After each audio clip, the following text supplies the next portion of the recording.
A'udzu billahi minasyaitonir rajim. Bismillahirrahmanirrahim. Assalamualaikum warahmatullahi wabarakatuh. Alhamdulillahi wahdah. Wa salatan wa salaman ala man la nabiyya ba'dah. Amma ba'd. Bab ke-12 dalam kitab Katatib Al-Quran fi Tajwid Kalam Ar-Rahman membincangkan hukum berkaitan sifatil huruf, sifat-sifat huruf. Dalam episod yang lepas, kita sedang membincangkan sifat zatiyah yang mana terbahagi kepada dua, bahagian yang mempunyai lawan sifat berlawanan dan bahagian kedua adalah bahagian yang tidak mempunyai sifat berlawanan. Kita dah bincang dah dalam episod yang lepas, al-hams lawannya al-jahr, asyiddah lawannya ar-rakhawah, dan antara kedua sifat ini ada sifat pertengahan iaitu al-bainiyah. Episod kali ini kita akan sambung pada al-isti'la. Al-isti'la tinggi, lawannya al-istifal iaitu rendah. Jom kita baca penerangannya daripada kitab Katatib Al-Quran fi Tajwid Kalam Ar-Rahman. Al-isti'la dari sudut bahasa maksudnya tinggi dan terangkat. Dari sudut istilah maksudnya sebahagian besar bahagian lidah terangkat ke langit atas ketika menyebut kebanyakan hurufnya. Jadi huruf al-isti'la ni ada 7 huruf dikumpulkan pada khussadagtin qid. Khussadagtin qid iaitu huruf kha, sad, dad, ghain, ta, qaf dan huruf wa. Inilah 7 huruf al-isti'la. Mengikut pendapat ulama, ketujuh huruf ini merupakan huruf yang tebal. Terangkat sebahagian besar bahagian lidah ketika mana kita menyebut huruf sad, dad, wa dan ta. Kita boleh rasa kita angkat lidah tu, penuh mulut kan, kita angkat lidah. Inilah sifat al-isti'la. Kita angkat sebahagian besar lidah ketika mana menyebut huruf sad, dad, wa dan ta.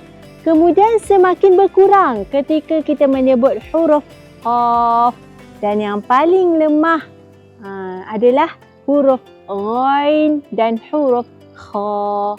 Inilah 7 huruf al-isti'la yang dikumpulkan pada khussadagtin qid.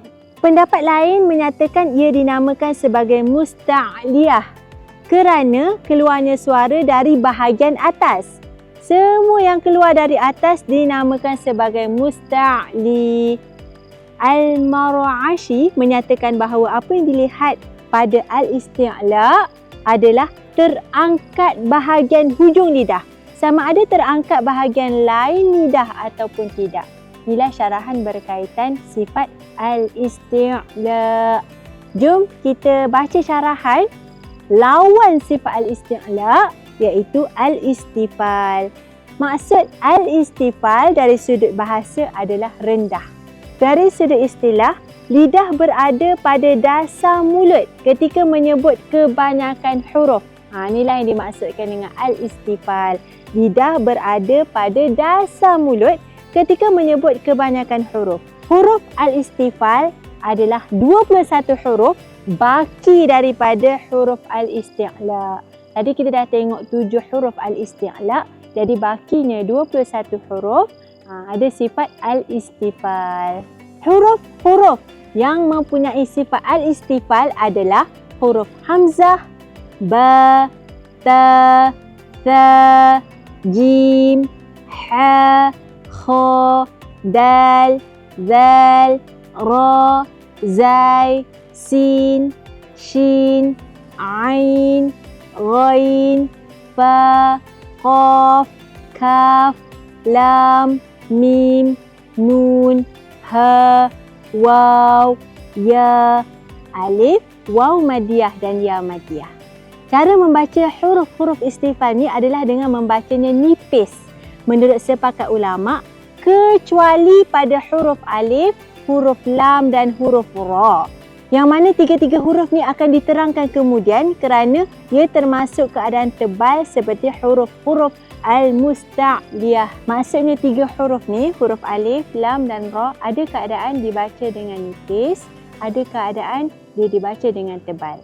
Tetapi lain daripada 3 huruf ni dibaca dengan nipis. Itulah syarahan penerangan berkaitan al-isti'la, lawannya al-istifal. Nanti kat episod akan datang, kita akan sambung pada sifat al-itbaq, lawannya al-infitah, insya-Allah. Perkongsian ini saya kongsikan daripada kitab Katatib Al-Quran Fitajid Kalam Ar-Rahman. Pandai lengkap ilmu tajwid.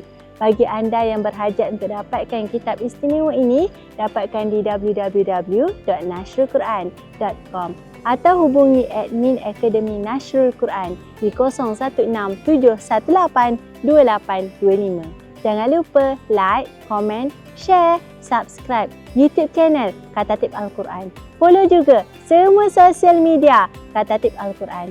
Segala yang baik itu datangnya daripada Allah Subhanahu Wa Taala. Wabillahi taufiq wal hidayah.